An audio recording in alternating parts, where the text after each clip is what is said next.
Hello there, beautiful human. Melinda Joy, Crossroads Storyteller here with a Leo new moon cycle collective tarot reading.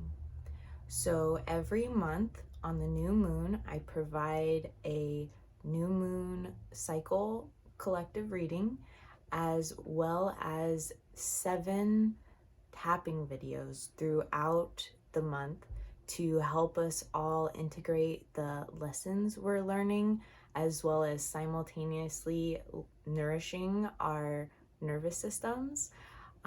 So if you are interested in tapping or tarot, you're going to want to like and subscribe.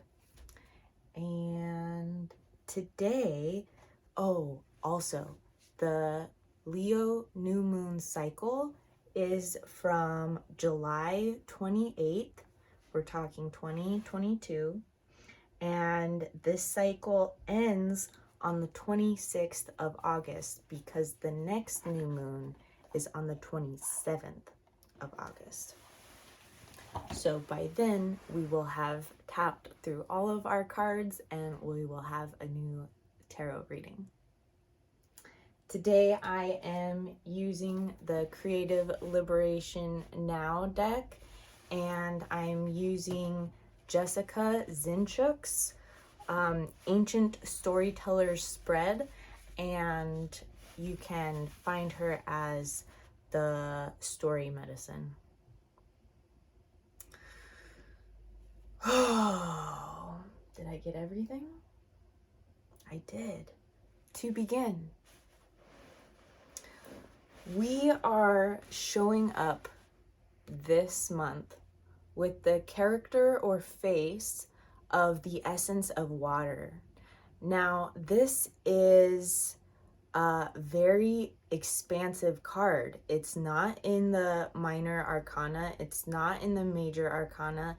The essences are something even broader and bigger. And so what this made me think of was how last month our action was the feeler healer of water. And so many of us got the opportunity to get to know our emotions a lot closer.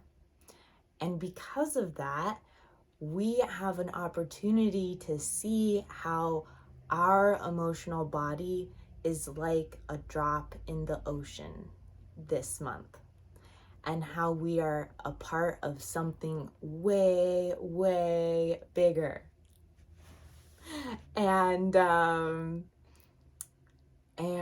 how that bigness is a strength and something that can support us, as opposed to something to be shameful or scared or stressed out about, or I'm not sure what else bigness might invoke within someone. And this is really important because the action of this month is an integration into the physical reality. And this is another really unique card to this deck. This is the multiverse, and this deck has many multiverses. So this is the nurturer universe. And this universe is especially concerned with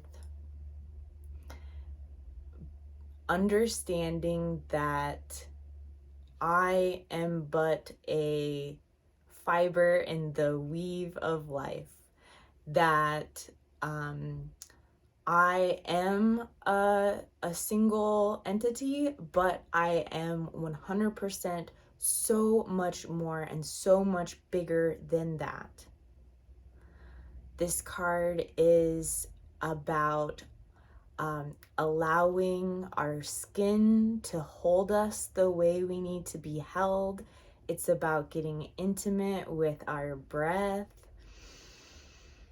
Oh, this card is about relishing in the physical honoring our physicality and nourishing and nurturing that physicality, because in doing so, we are tending to the whole. And the result of that action, especially if done intentionally, will result in the 6th of fire, which is ultimately victory. This card also showed up for us last month as our point of view. And so it was really asking us to change our relationship with our sense of victory and success. And I think this card showing up again this month as the sort of resolution or falling action is letting us know that in addition to integrating this emotional knowing into the physical, we have also tapped into this energetic understanding that success and victory is connected to being in the moment and finding the victory and the success from that perspective and that point of view of being present in the moment. Okay, so some context to provide for our personal process. The point of view card for our reading is the 10th air. And so this is really calling us to change our perspective.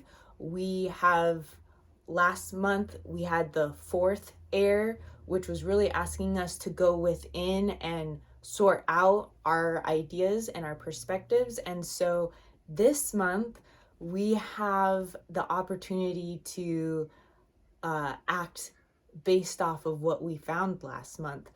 And this card, has this emphasis of this edge, this cliff that this individual is jumping off of.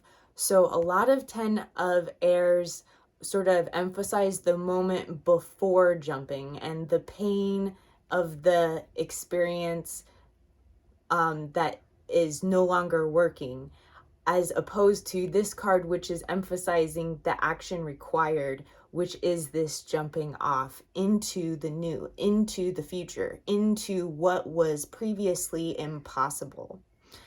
And this will be supported by everything else that we're doing this month.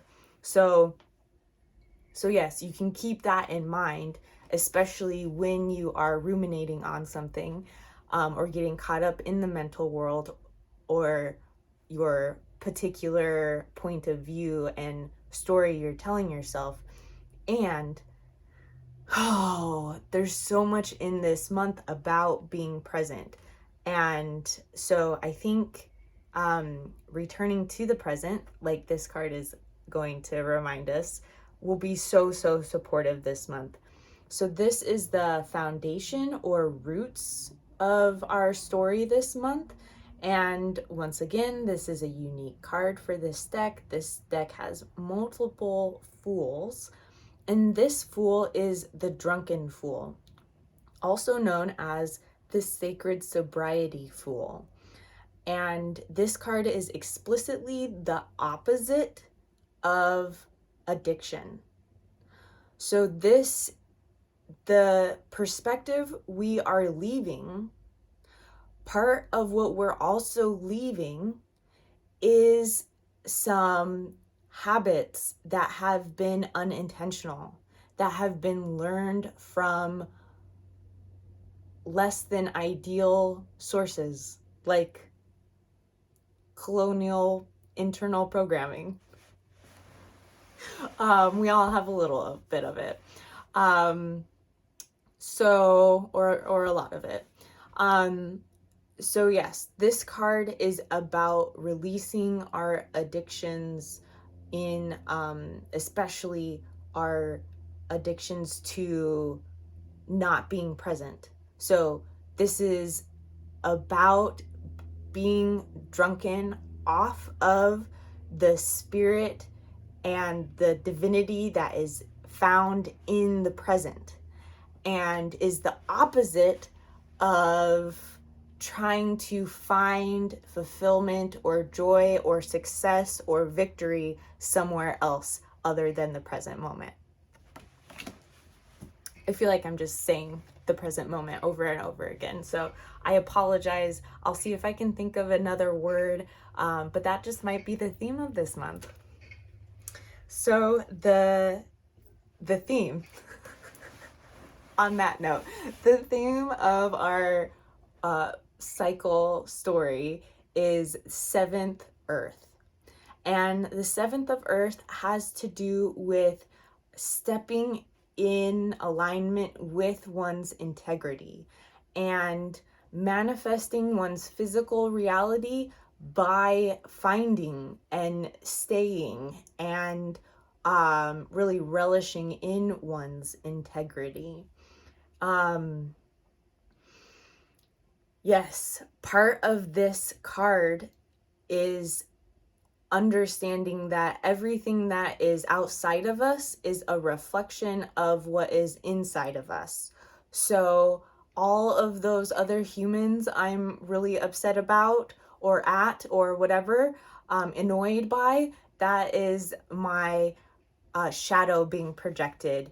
But in addition to that, all of the beauty and abundance and just like gorgeous goodness around me is also a reflection of what's inside of me. And this yes and, both in and out, as well as the uncomfortable and the comfortable, the landscape that just like moves so perfectly into our landscape. And our landscape is the Two of Air.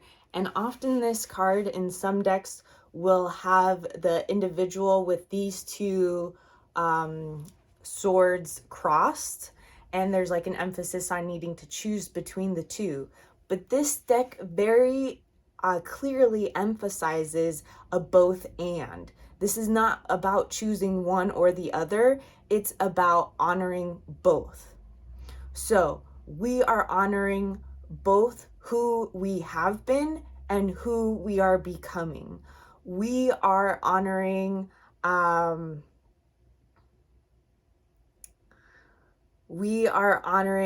like I said before, what is within as well as what is without. We are honoring that we are a single individual, but that we are also connected to the whole. So yes, the landscape is a yes and, like improv. If any of these cards resonated with you, I would love to know about it. You can leave a comment with, especially if a particular card stuck out to you, and if you have any additional insight that you want to share, because it is a collective reading, I would love to know how it's interacting with you. If you would like to send me gratitude, book a reading with me, or connect with me on social media, you can find that link below. And be sure to look out for the 7 tapping videos that are coming. And